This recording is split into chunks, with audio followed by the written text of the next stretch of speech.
So we left off last time with Rasha and her friends, party members, at Volksholt. Mm-hmm. We had just finished kicking a couple demons out.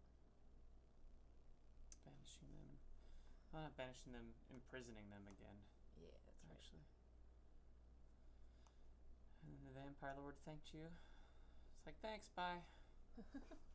No, really, it wasn't like that. He let a lot of you stay and do whatever you need to do. So I think you're right that some of you went back to Naviez because... Well, no. It was simply because Gravin is in this next episode and not Redding. So I think there was a moment of like... Because people can teleport. He's a master conjurer, so getting there is like that. Because I believe that there was a moment where they went back to get troop reinforcements and to kind of explain what was happening. And I just read in the first part, the very top of your notes on Mussen, that they met in where they were supposed to be meeting in Volksholt, but maybe you changed that because people they went back. So they did meet in Volksholt. Maybe it was just Gravin. Maybe it was just I think there was a moment where it's like, go have a conversation and come back. One of those type of things. Just because I know Rasha was... Because all these people... I have a feeling it was probably after Mussen and the war was totally over that they were back at... Milovich. That's the word. That's the word. Maybe. I know there had to be a swap, though, of some kind with Redding and Gravin. Right. Had he played Gravin before? Or was that the start of Gravin? He played Gravin before. Okay, he just, at the time, was alternating between the two of them? Depending upon the story and what was going on and the Which one would be more likely to be there? Sure, that makes sense. Yeah.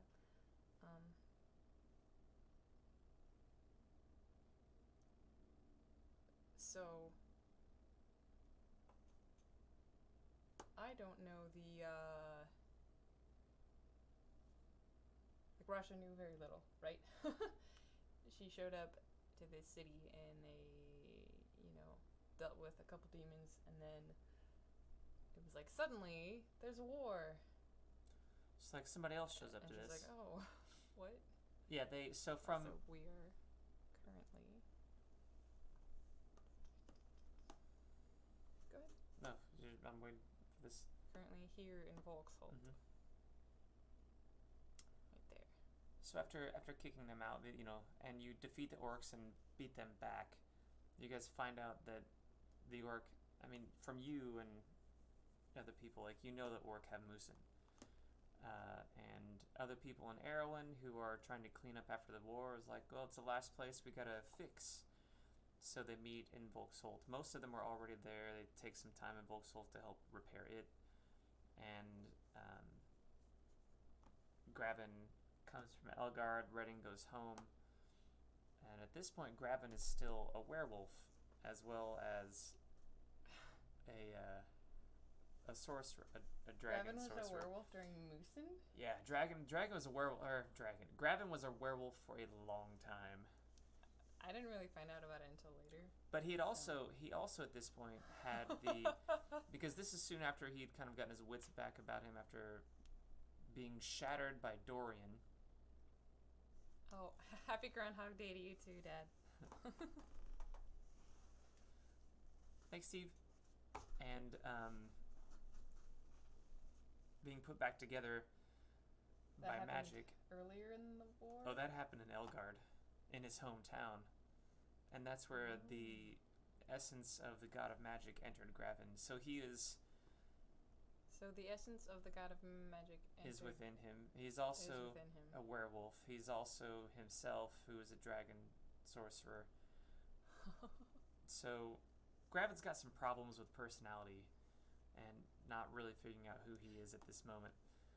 Which made for a great story, mostly internal with Phil and stuff that we talked about. It wasn't that open to other people, which is fine. It made for a really good personal story to have, but there were people involved in it, like Treskin was and Duodna was, things like that, because when he was put back together as stone, Duodna had stone tell and could speak to him as a statue, and like, yeah, it was Wow. neat. So Gravin So then that would have been the first time that I met Gravin. met Grevin. It would be. Is that Mussen? I didn't honestly realize what he looked like until like recently when I actually asked him, because I tend to always just picture, unless people give me a very specific description or picture, I picture it as them with like a sword or like Oh man. cat doing magic or something. Like it's hard unless if I haven't been given a specific description, it's just them like wearing slightly different clothing. That's the picture in my head. Yeah. That's what one of our other That's players just said about Rasha when I like finally sent a picture in the chat, in the Discord chat, even though I had described her on probably more than one occasion. Well, everyone's described themselves on more than one occasion. It's like, what do you remember? Because we see each other's faces, so I totally understand why that'd be weird. He's like, oh, well, I just pictured Avital with two swords. And that's not what she looks like. No. So another character shows up also by the name of Kaufman, and Kaufman is an Erwin Dark Guard who was stationed, I think he was stationed out of Volksholt. Okay. And his cohort, which is his former master in the Dark Guard. The Dark Guard are no more after the war. They're broken up. They're basically the assassin warriors of Erwin, trained by the Drow when they were aligned. And right, I forgot about that. Yeah. And so the Dark Guard, they're kind of no more. They're trying to figure out what they are. They're this like spy network that's kind of busted up. It's like if, the CIA fell apart. There's little cells everywhere. They're sort of like, all right, what do we do? And different characters are also claiming pieces of that because they have connections at this point in time, but other things in the background not everyone knows about what's going on. Stuff that Mike Shepard let me know about that he was doing. I was like, oh, okay, I know what Sin's doing now. So, yeah. So this starts a whole, like, meta plot undercurrent with the Dark Guard and what Erwin's spy network becomes after this. So Kaufman shows up and he's like, I have information, I can get in, we can do it this way. So they have to go get into the orc camps and figure out, like, before just going and sacking them because they really have no idea what's there. He, his master, and Cyril, for some reason, decided to go along with them and pretend to be orc and infiltrate a camp south of the city, but not all the way south of Volksholt. But not all the way to Mussen. Not all the way to Mussen. Gotcha. And try to get like information on what is in Mussen. And they get some, not all. They also have to do some nasty things, which the former Dark Guard don't have a problem with. Cyril kind of has a problem with it, and states afterwards he'll never do something like that again. He didn't realize that the Mom. Hello, Mom. Hello. Didn't realize that they had that the orc were that nasty. Really, they're a warrior culture of slavers, and might makes right for the culture. If you are not strong, you are weak. If you are weak, you are chattel, and you are either cut down or put to work by someone stronger. That's it.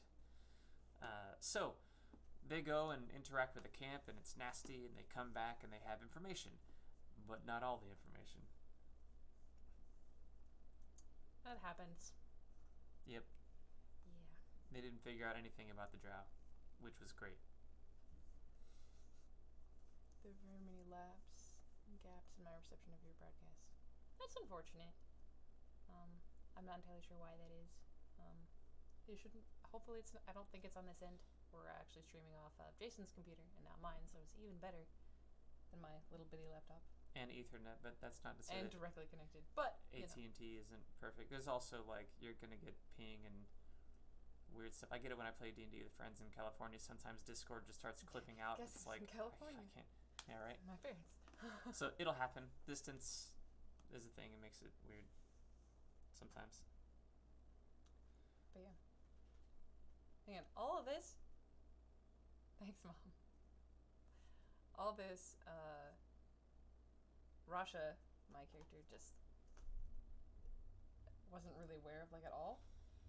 It was pretty much, they were like, oh,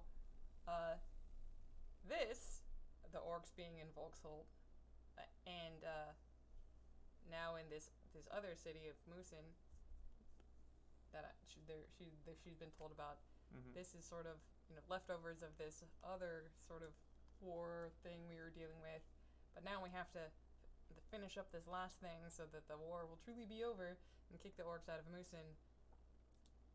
You want to come help? You got skills. Basically. She's like, oh, okay. And it's more kind of along the lines of like, I still have to get these people to come back to my country and help me with the problem that some of them helped cause. So if what they're doing is going and fighting this big battle in this city, she knows they're not going to be available until after that anyways, so she might as well stick around, and if she's there, she's going to help out. I mean, she's a good character. She's going to... And if they don't survive, like, she can't get help from them anyway. Exactly. So, yeah. So was Rasha. Cyril, who is the general, again, of all of Navia's forces, and a legendary tactician, Treskin, who is the admiral at this point. Yep, Nabia's over there. Of the air forces of Erwin. Yep. Nanashi, Erwin. who is not a pirate king, he's just a pirate with the Black Princess, his ship. Down there, but they're up here now. Gravin, Argoth Greywin, who is a colleague of Gravin. They're both from the Trade Kingdoms, and they've just kind of traveled and gotten their way into this. Kaufman, and Belmont Duval, as well as, I thought Stanyek was there too. Yeah, Stanyek was totally there. Nikolai sure, Stanyek as well. Those are just the commanders. No, I know. I'm just... It would make sense that he was there. Alexander, did you mention Alexander? Alexander as well was there. Thank you. I don't think... Oh no, yeah, Stanyek was there. Yep. Yeah. Aki was there also. And Aki. He was still yes, there. Akihiro was still here. Yep. Yeah. So there's quite a large party.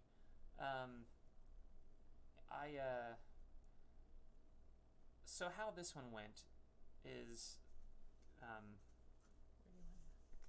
that's not on screen, right? This is what's on screen. Right. That's not on screen. So this is one of the final map battles that we had, and again, I made little foam figurines, and I have a picture of this stuff.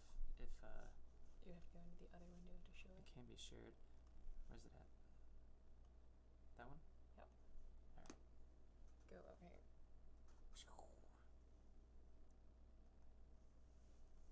Yeah, I don't know if you mentioned before how you did the wars, really. Nope.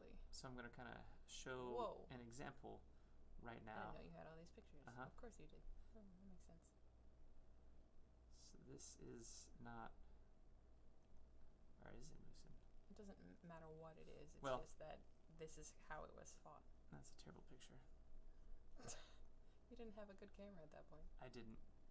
But I mean, you can see it. yeah, slightly better.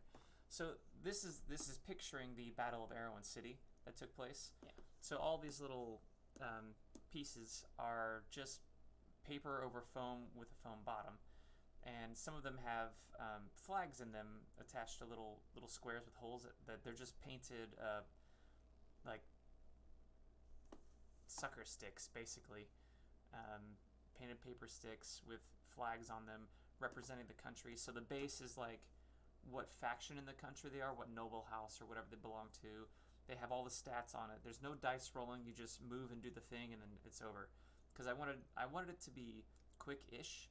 I wanted it to be more of a strategy game, less of a dice rolling game for war. Yeah, because war is a different beast than,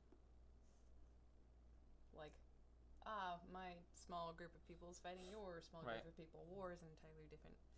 And so, like, different people are commanding, different armies. And as you can see in the picture, there are little chits with markers names on them, and those were heroes. That was to represent when a hero is with a certain unit. When a unit's like 100 regular people, 50 people, riders, whatever, it all kind of breaks down.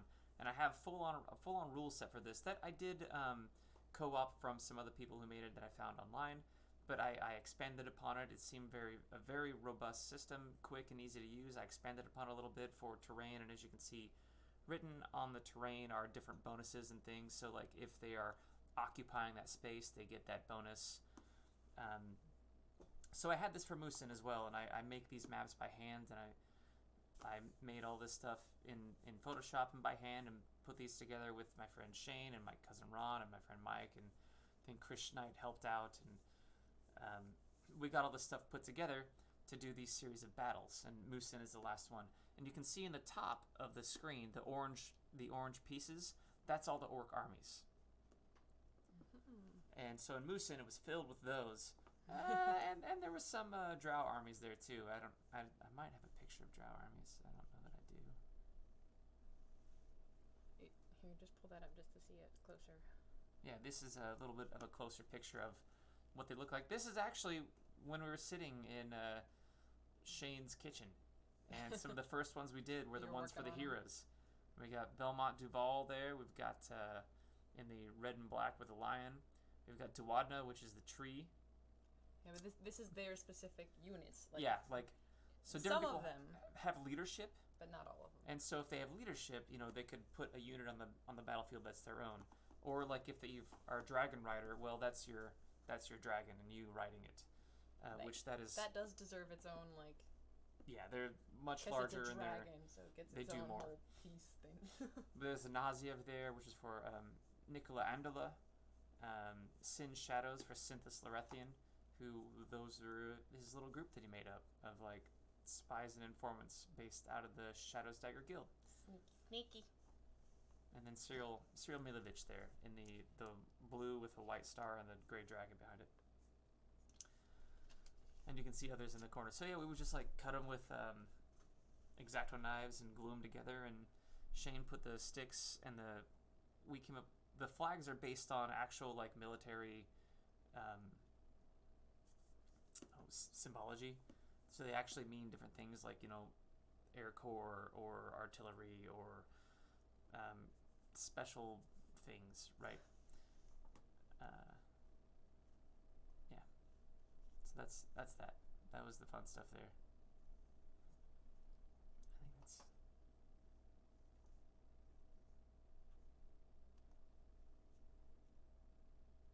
This was Elgard. Mm-hmm. Just to give you guys an example, so you can see, again, my camera was crappy, but this is when they sacked Elgard and everything around it. This was the setup for the board. There are drow ones here. So you see the ones with the spider webs on them? Oh, that's drow. That's surprising. Yeah. Those are the drow units. They do different things. But yeah, this was the sacking of Elgard and the setup of the city before they came in and tried to take it. And so back to how this works. Do you want the big map? No, I want yeah. There's a win objective for each battle. In this one, they had to take the palace from Surtur in 3 battle turns. Do you want the Mussen And map? I meant on the. No, because I want to read this real quick. Showing to people. This is the showing to people. This is not showing to people. Sure. Yeah, go for it. I'll wait a second. This is what it shows to people. See? So. Yeah, I understand. What you're seeing is basically a mock-up map of Mussen, but that's not the map I use. Again, I have a giant piece of paper that I roll out. They're actually in a tube over here behind us. I've kept them. What's on screen is the simple, the basis for this is here and this is here, and then. Mm-hmm. So they had to take the palace in 3 battle turns, and rebuild it to the proper damage resistant, spell resistant within 6 battle turns. So take the palace and start rebuilding it. Then they had to get through the stairs to get to the lower Mussen. Mussen's set up on 2 levels, and there's a series of like connected stairs that go up and down between the upper and lower Mussen. The arrows there That's the stairs. are the stairs. And there's some made streets for the city. Rescue the civilians in the market within 6 battle turns. And then there was a secret that they did not find, that they figured out through battle, that something was going on. Discover and thwart Saludar's plot to sink the city within 8 battle turns. So the Drow were here, and they were just going to blow Mussen up. Like, haha, because they're evil jerks. And there's a great machina that keeps Mussen's water fresh, and it keeps it from flooding, and keeps the base stable. Is it sort of like a... Are they kind of built on like a water table? Yeah, they're definitely... Like, Mussen is like right up to the water. Like that one city. Except not quite. Like New Orleans? No, I was thinking of the city we were supposed to visit, but... Oh, Venice. Yeah, kind of. Except in that way. not, as much water Yeah. on the streets. No. And then they had to force the orc in the wharf onto their ships and get them out of the city. So it was in stages. So you start at the... You can see on you're looking at the map, to the left of the map is like where the palace is and where they start. They come in from the land, and they've got to push them back toward the sea, all the while fighting off orc captains and whatnot. And each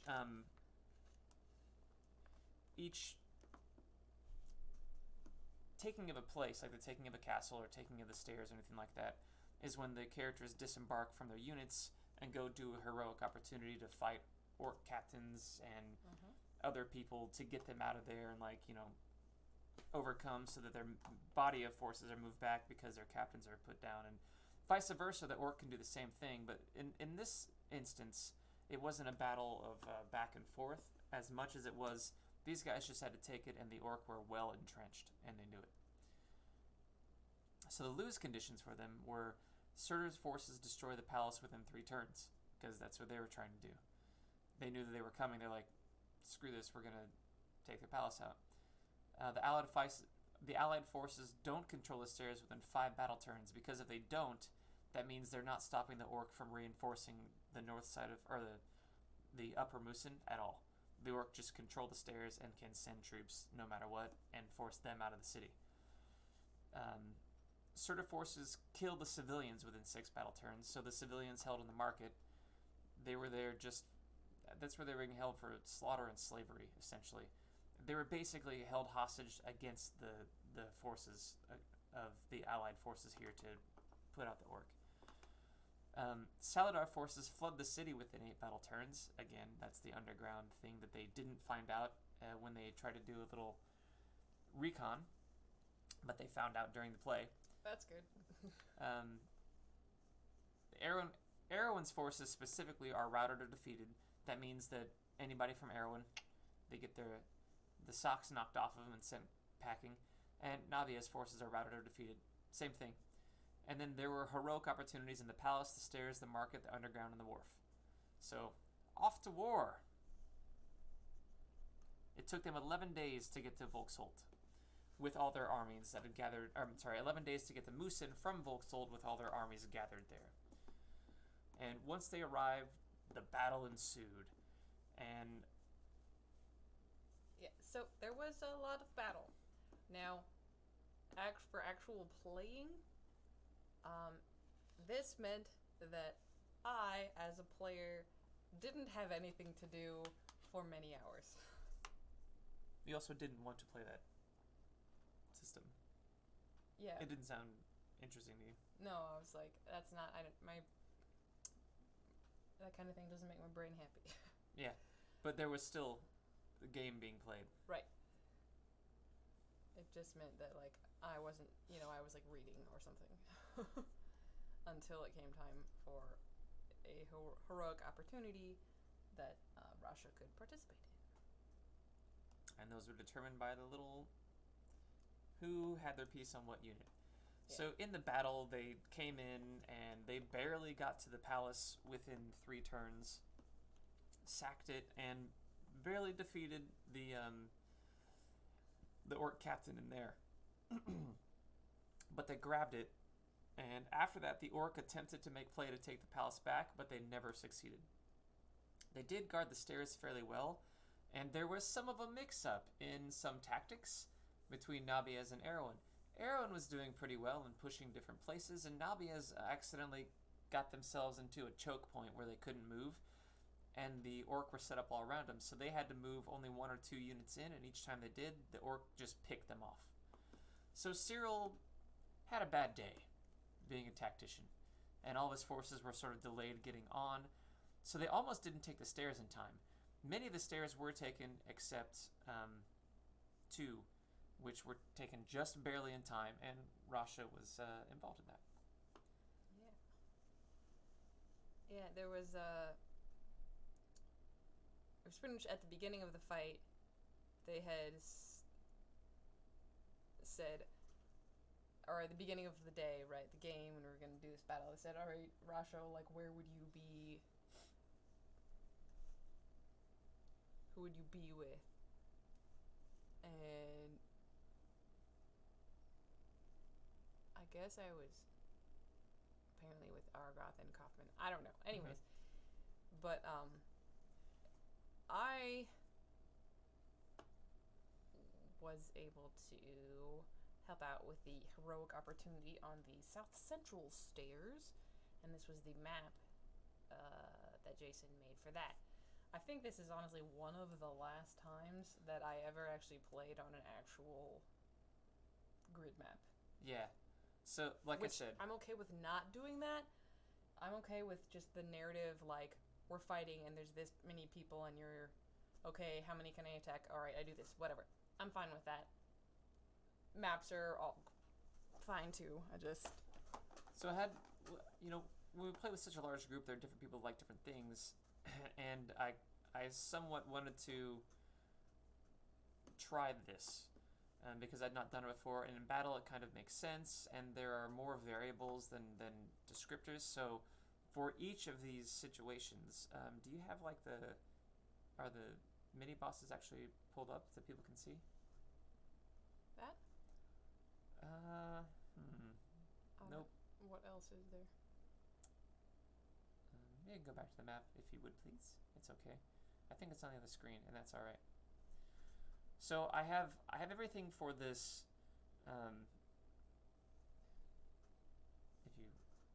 They can't see it. So I had all like the variables, like what is difficult terrain, where they could possibly move, like kind of what's going on, places blocked and whatnot.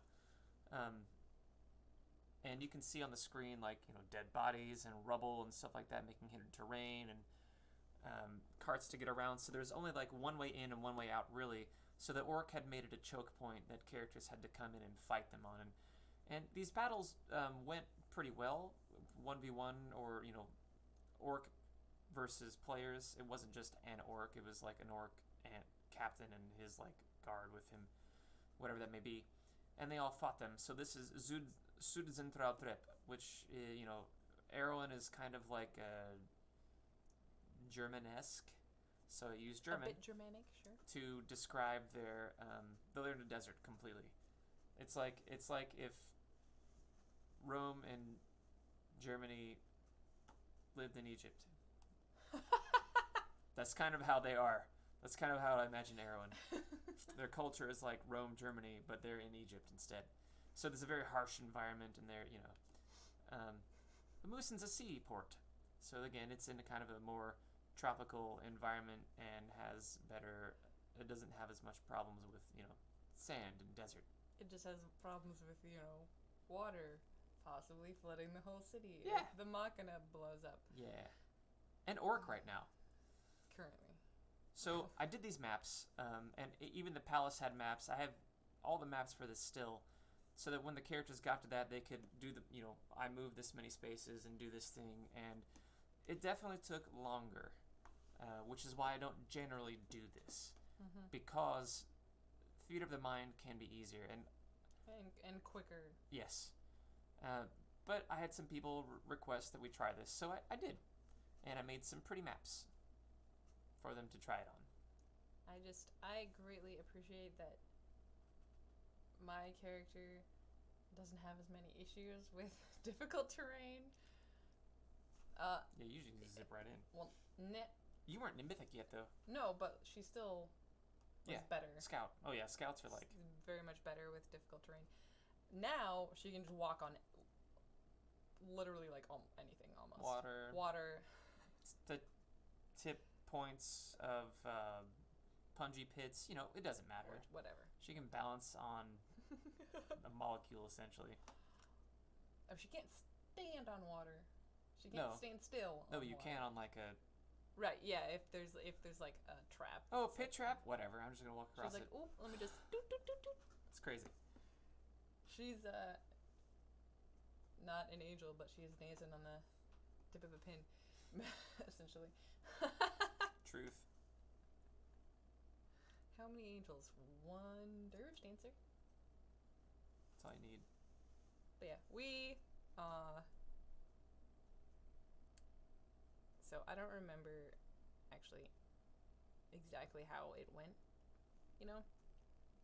I just know that it was my character and then Argoth, who is a wizard, and who I don't know what type of fighter Coughlin was. He's an assassin. Oh, an assassin. Wow.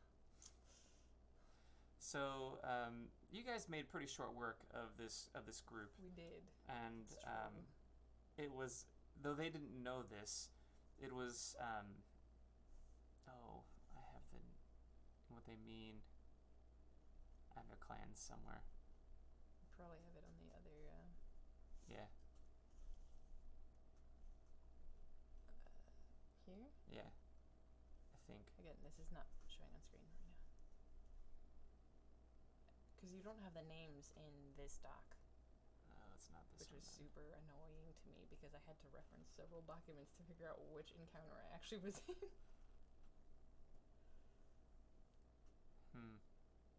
doesn't matter. Oh well. The name was Dagul Blagdush, right? So I like Tolkien, and so I use Tolkien names. I use kind of Tolkien-ish words for them. And the different orc clans are represented here. He was of like the, I don't know, there's like crimson, white, and black. There's the different face paints they use. And those are the guys that are here. He was black because yes. If you see, I think we actually have it up on this one. So you guys get to see the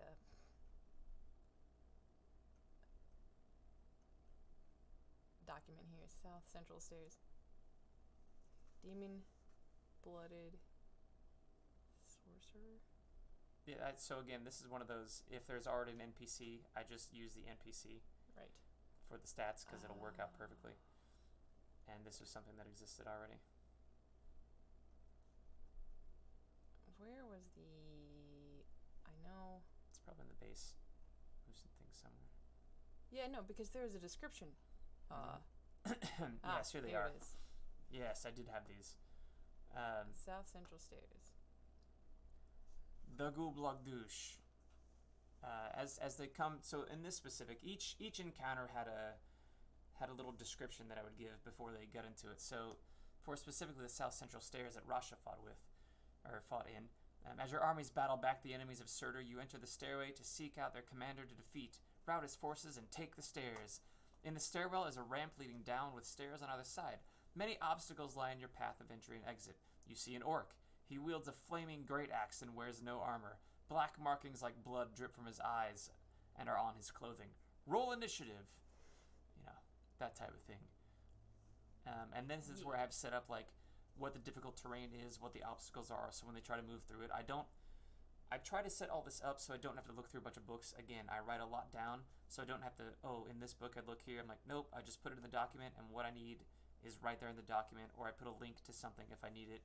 You know, like they couldn't charge or run because there was so much stuff in the way and they're going downhill, things like that. Like, so Dagul Blagdush was of the, I think it's like the Black Claw or something like that. I forget. I've got them written down somewhere. I don't think I ever heard the clan names. Yeah, they didn't really get that in deep into orc culture, but I have a lot about orc culture. You have a lot about places that we've never visited. Yeah, because, you never know what a player's... It's a whole world, and... Right.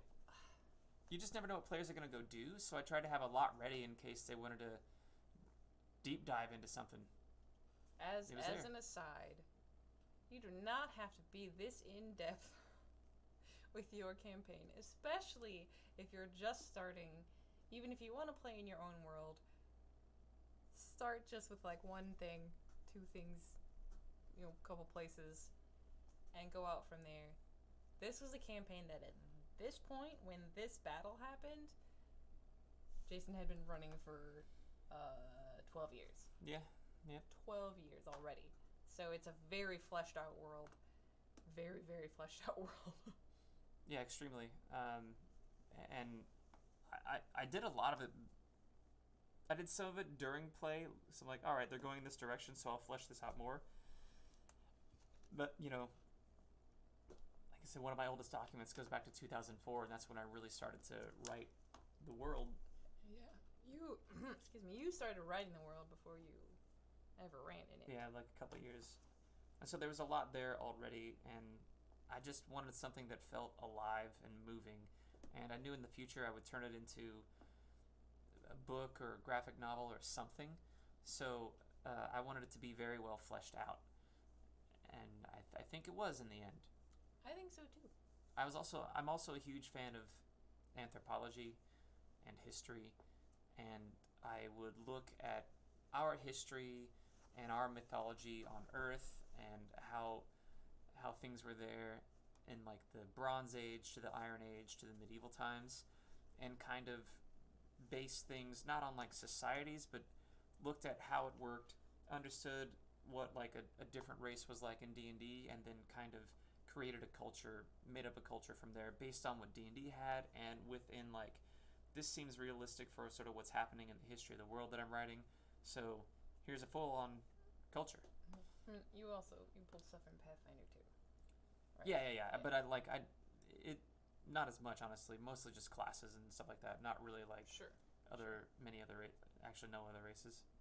Not races, but just things in general. Yeah, just like classes and NPCs and This was like not mythic like and a stuff straight D&D campaign. It was. That's just why I say D&D, because It wasn't. It was a moosh. It's I all say D&D too because more people are likely to know what you're talking about when you say that. Yeah. So we defeated this orc on the south central stairs. And then that was all I did for the rest of the battle. Once the battle was up. Yeah. So eventually.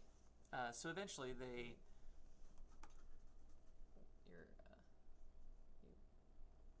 They take the stairs and head down into the city, right? And with the stairwell finally unblocked because Navi has figured it out eventually. They were taken and they moved down to the lower part of Mussen, where some drow were. And at this, the drow would engage, and when they're like, yeah, we just need to engage enough to keep them busy.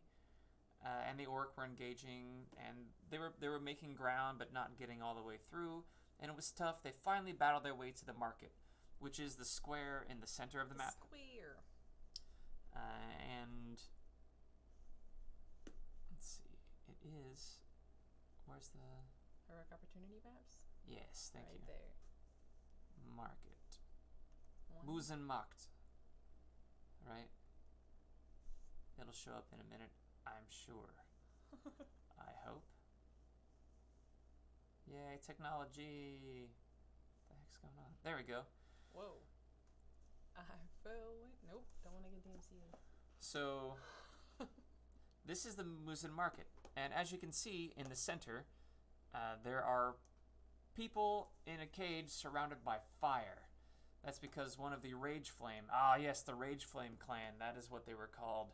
They're the red markings. Rage Flame? Yeah. Clan? Yeah.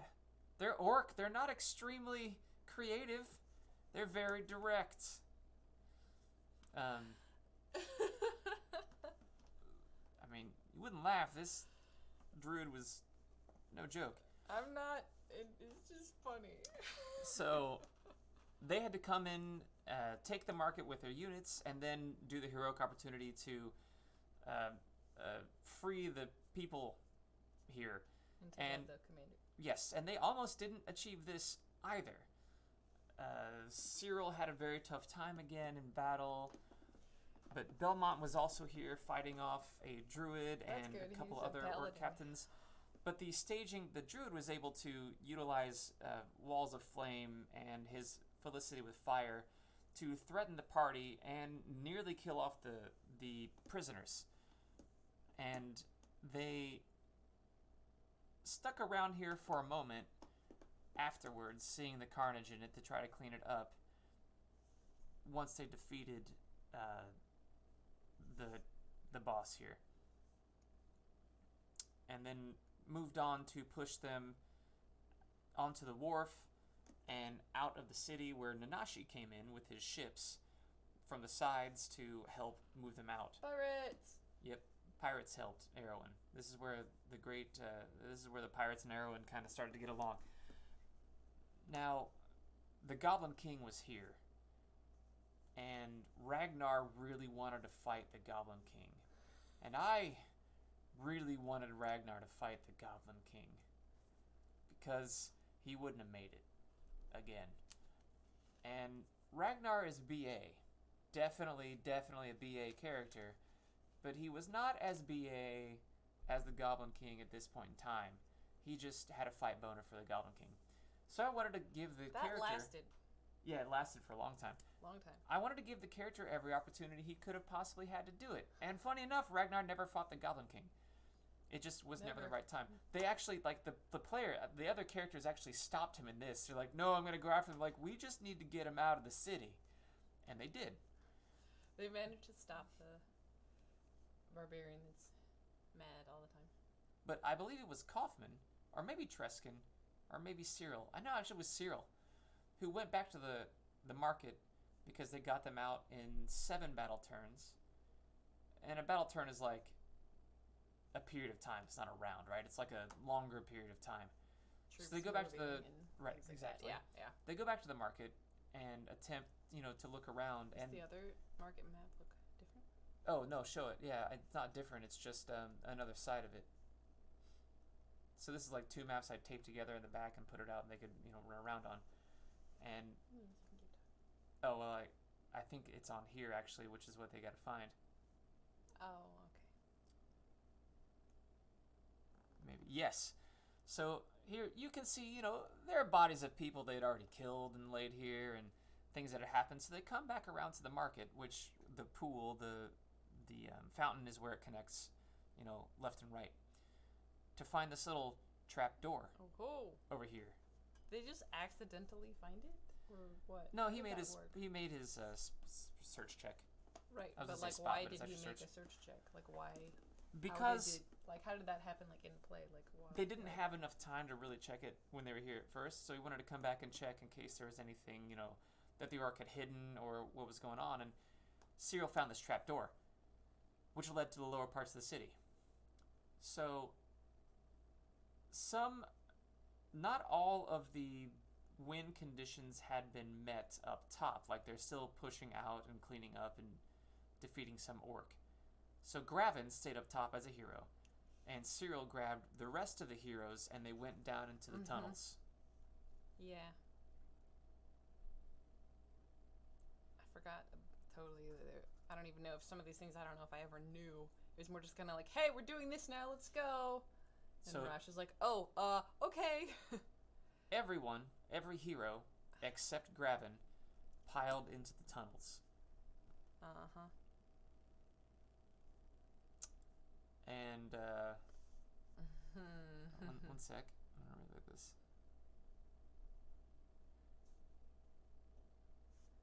No? Yes. So after finding it, it was a search check. Yep. He got everyone together and went down in the tunnels. Now there weren't... Even though did they know at the time where those tunnels led? No, they had no idea. They were just like, we found a trapdoor, so we're going to go down it? Right. Of course. They found... Of course. They fell into my trap. It wasn't even because they had to, otherwise the city was going to blow up. I know, it's great.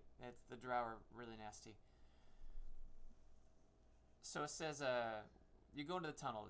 You fall 60 feet, taking 66 fall damage, down a 10 by 10 tunnel where you can hear a faint, deep, metallic whirring noise.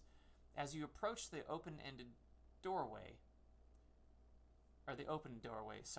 200 feet away at the end of the winding tunnel, the noise becomes much louder. The gate to the room is open, like there's a little portcullis opening into the room.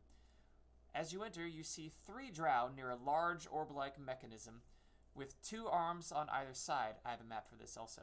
We'll pull that up. The mechanism is making a horrible noise and spewing forth electricity into the water below it. Inside the mechanism, you can see some kind of energy expanding slowly, increasing the noise the machina is making. There are 3 circles of runes in a triangle formation on the ground before the machina. On the central one is a pedestal with an encased glass top. A frosty crystal sits on the red pillow within. The circle to your left has flaming runes and a pit of magma beneath it, with a floating cog and symbol intertwined and rotating above it. The circle to the right has green glowing runes that circle around some kind of purple energy that condenses to a black sphere which opens through some other dimension to who knows where. 2 of the drow are facing away from you on either platforms with broken levers and controls sparking next to them. They dive into the electrified water without notice of you. They don't see the party, as if they were already doing something when the party comes in. The other, standing on the far side of a large pit near the water by a broken bridge, sees you and smiles. He then shouts above the din, "Ah, heroes! You have 1 minute to stop the destruction of Mussen. Good luck!" Smoke fills his square and you lose sight of him. Roll initiative, right? So, within initiative rounds, they must figure out the puzzle and figure out what's happening with the drow who just disappeared. This drow is the second time that any of them have faced Durkan Thrustrian, who comes back later in the story. This a-hole. He's the best. He's terrible. Yeah. So there are hazards in the rooms. There are obstacles to overcome. There's a pit that they got to walk around. And Rasha wall runs around, the side of the pit. So I couldn't wall run then, could I? You did it with a roll, as with opposed the to roll. yeah. I You did it with a roll as opposed to. I forgot. Yeah. That's how you got around the pit. Is there a map of this? There is a map here? of this. It would be Mussen Untertag. Oh.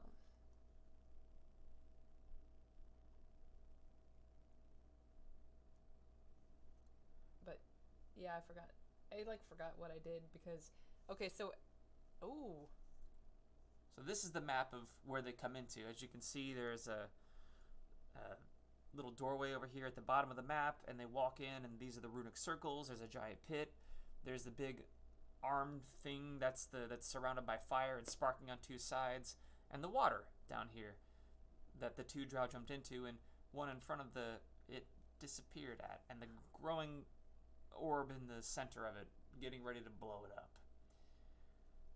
So the center one with all the rainbow colors is a puzzle. That's the puzzle they have to solve, and they have to move. There's a certain combination to unlock the other 2 to be able to interact with them and eventually open up the main machina to get the bomb out and save the city, right? Now, the issue with this encounter, out of character, we had been gaming all day. It was very late at this point. Yeah, like 2 very a.m. late, or something. like 2 a.m. And we get into an initiative-based puzzle/combat that we have to solve. Well, we are all very tired, and the person that looked at it and immediately figured it out, his character wasn't there. Yeah, that was That was the Thanks, bad part. Phil. That was the bad part. And he had to keep doing what he was doing to keep the city safe from the orc. Pushing them out. So to make this very long combat, I got very upset because I was very tired, and I was like, "This isn't fair, Jason." That's what I was saying. But I mean, things happen the way they happen. I was just, I was tired and upset. So they had to make rolls to figure stuff out, and they weren't making all the rolls. And if they made a wrong combination, they would take damage. So eventually, over a long period of time, many rounds, but not a minute. I think they did it in 9 rounds. They had 10. They unlocked the device and got the pieces out, and there were also some. Actually, if you go to the thing, Oh. Please. This? Yeah. Ah. So this was the puzzle, and that was the all the numbers there. I'm not going to explain it all right. I'm just going to put it on screen.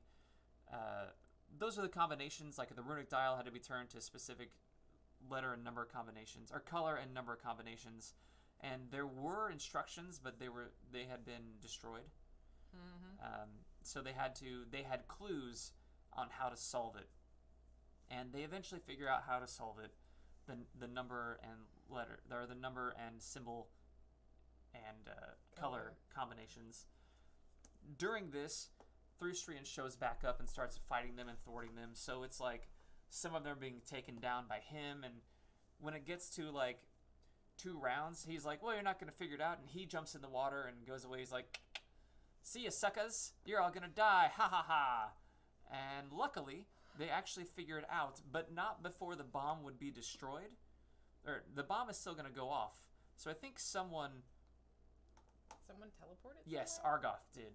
Argoth teleported Yeah, Argoth was there. away with it. And then he dropped it somewhere, and then he teleported away again. He tried to. He still took some damage from it. Sure, but I don't know. Where did he take it? Just up? Or? Out into the sea. Oh, the ocean. I believe or maybe it was up. Maybe it was I don't up. know. I didn't remember. I think you're actually right. I think it was up. He just went out, or maybe he actually teleported to it with I think he teleported with it to Gravin. I believe. Gravin's like, and used some mystical god stuff to like send it out somewhere it wouldn't, But they thwarted it. The city didn't blow up. They were able to save Mussen, and Durkin hurt them in this combat. Like, he hurt characters. Not only that, but so did the trap, or so did the. It really isn't a trap. It had been. It was a sabotage. Yeah. So that you couldn't interact with it without taking damage. Unless you had, specific energy resistances. Right. And one of them was just arcane damage. There's no energy resistance to that. You're just taking that. Because it's a great machina that keeps the city pumped with water and does a lot of wonderful things for the city. And the drow disabled it. So this is one of the things that got rebuilt later on when the characters were like, well, we got to rebuild this. This is pretty amazing. And it was actually something later on when the orc attacked again that they considered like moving everyone out of the city and blowing up the Great Machina, destroying the orc, and just trying to rebuild the city later. But they didn't end up doing that. So this is a thing. This is actually a device that like is necessary for the city to run, and they just weren't any of the people who were trained how to do it. So they had to figure it out after it had been tampered with. Yeah. But they did eventually. It took us so long out of character. I don't think it would have been as bad if we had been fresher, but that's how things happen. I know some people are, oh, we've got D&D, it's going to be 4 hours. We game all day. Like, at least 1 or 2 of our friends are coming in from Chicago. At least 2. Yes. Right? And again, obviously, this is not in the times of COVID. These days, we play over Discord. But, we've got guest rooms, so people can stay. Friends are coming in from Chicago, and even friends that are local, they can stay. And we didn't have couches. No, I had recliners and stuff like that. So people had places to sleep, and we'd play Sunday and Saturday usually. reverse that Saturday and Sunday. Man, I wish I could share this screen. The whole weekend. I wish I could share this with them. We could open it in the other one if you want to start talking. Yeah. We can open it. We don't need this anymore anyway. So, which do you want? Just that. Is it in here? I think so.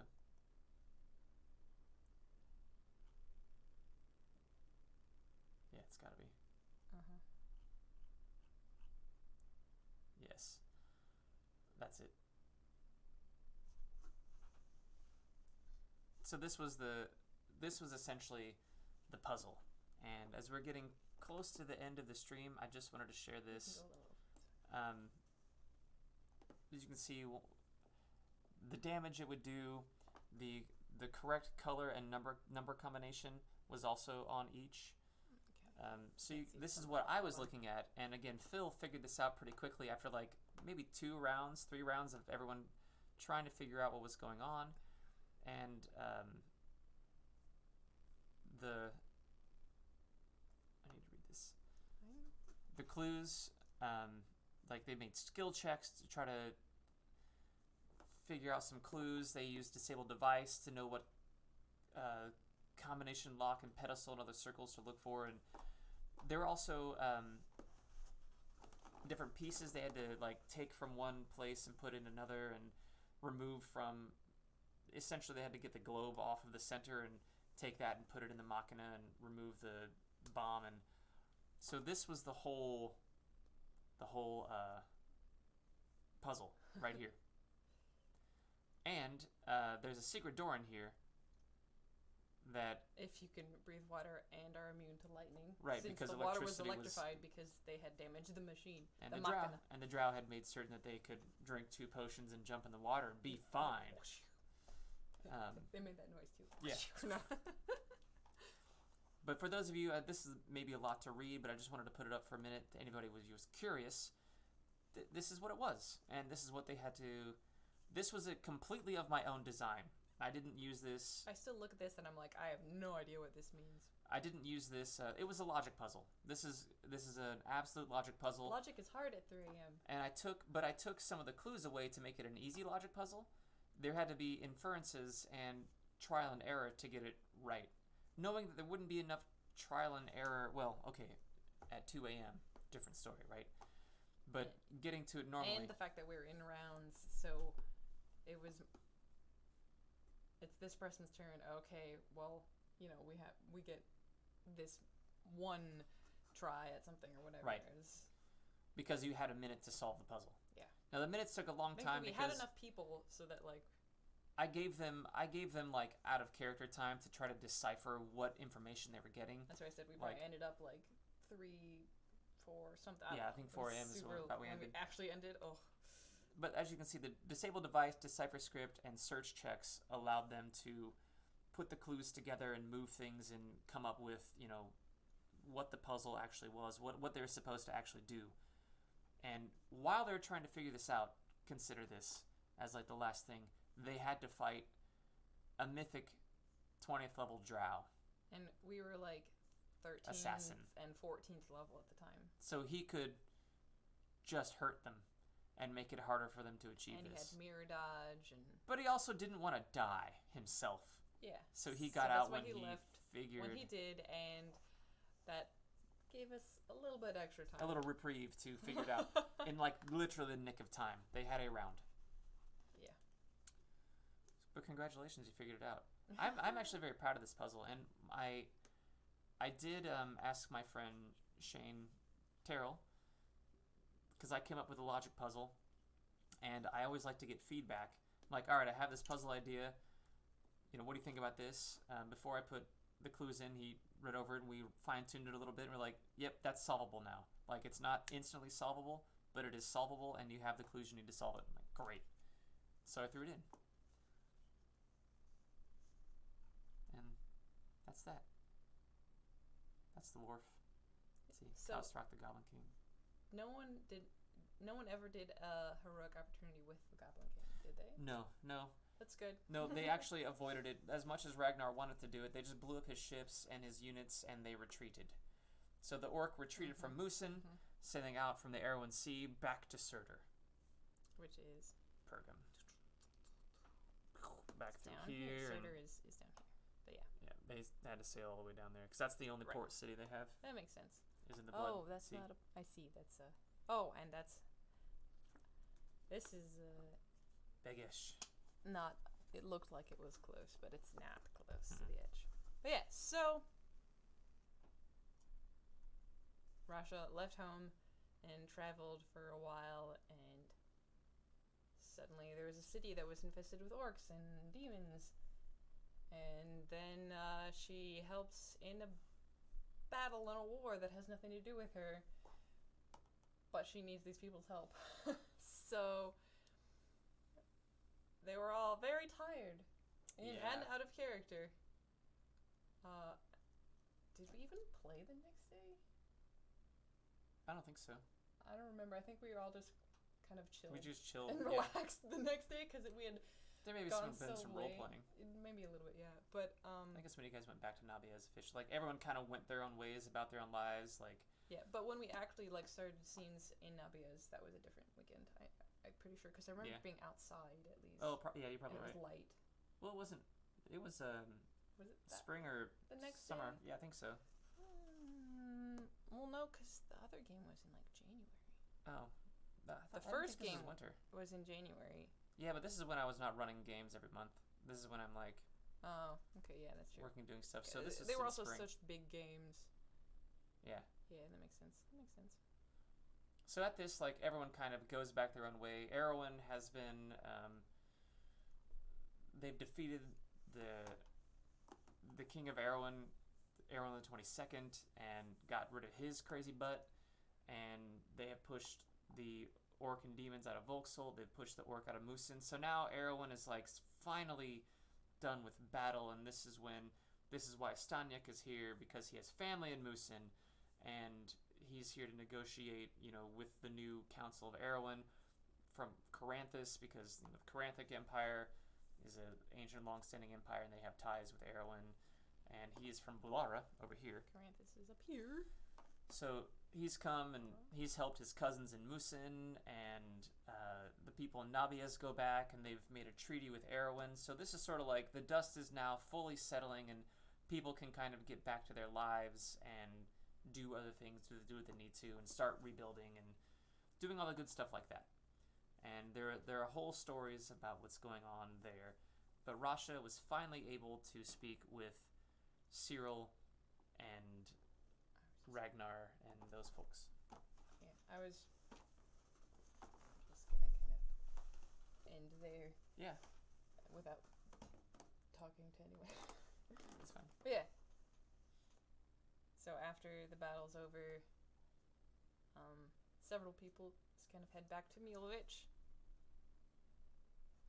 I guess to kind of relax, or I don't know why we went back to Milovich. Well, not everyone did. No, I said several people. Yeah. I mean, that's what I was saying, though. Like, everyone kind of goes back to their own corners to regroup. Yeah, but, people like rest. Rasha and Aki, and, there were several people that went back to Milovich. Oh, actually, Ragnar. There is a thing that happens after this. But we won't go into it now. Okay. We can go to the next time, because that's when all that happens. Yeah, Aki does go back. Actually, I think almost everyone does go back to Milovich. I'm wrong there. I thought so. And it's not just Milovich, it's Talaron, but we'll get to that next time. Yep. So we had a battle, and then the war was over, and we don't have to worry about any big scale wars, honestly, until the very end of the campaign, which happened just a few weeks ago, on January 20th. And this time, peace now truly reigns, and people can rebuild. I mean, there were like battles and things happening. Obviously, Rasha's here to get help with something, but They were more like skirmishes between people, not like, not big nations wars doing and things. It's these guys going places and doing stuff, which is what the next one will lead into. That's right. And there were things going on outside of this that we'll cover in the next one too. And when they get back, they see these things. Because there is a celebration.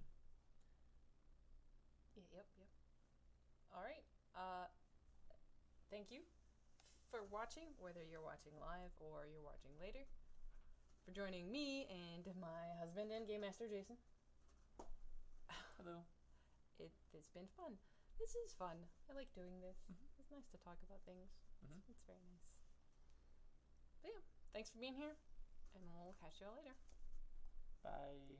Also, next stream is Thursday at noon, and I'm making Among Us plushies. Next scheduled stream. Bye. It's bright. There's the button.